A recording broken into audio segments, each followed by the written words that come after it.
Hello, this is Stephen Bedard, and this is the second episode of what the church needs to know about autism. And what we're going to look at in this episode is, at the same time, both the simplest suggestion and also one of the most difficult.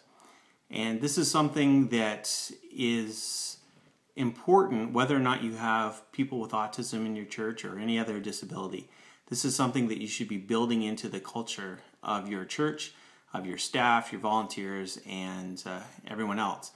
And as I said, it is really simple, and that is to stop using the word retard or retarded. I know that many Christians, as well as people of all faiths and backgrounds, will use that phrase. They'll hear an idea and say that is completely retarded, or someone does something that's stupid and you respond by just stop being a retard.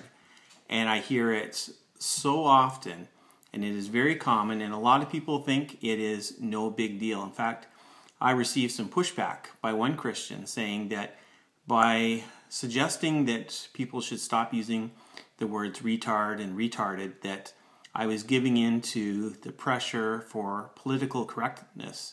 Well, I really have no interest in what's politically correct. I'm only interested in what is respectful for human beings. And in this case, it is something that is very disrespectful. Many people with autism, well, I don't know if it's many, but there are a number of people with autism who have also a diagnosis of mental retardation, and both of our children have that.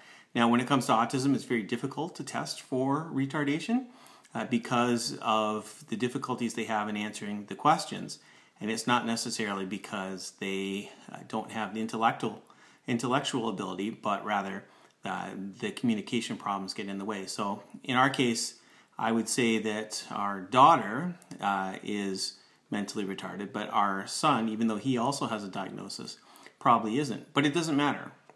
You shouldn't use that phrase. What I hear when I hear someone say that an idea is retarded or someone's being a retard, I hear that someone is doing something so stupid that they're as bad as my kids. That's what I hear. And am I being overly sensitive about this? I don't know, but I will tell you that I've talked with enough other special needs parents that they are sensitive to it as well. And if you want to have a church that is welcoming to people with special needs, including autism, I would suggest you just work at getting that word right out of your vocabulary and encourage other people as well to do it in a nice way. I don't yell at people when I hear them use it.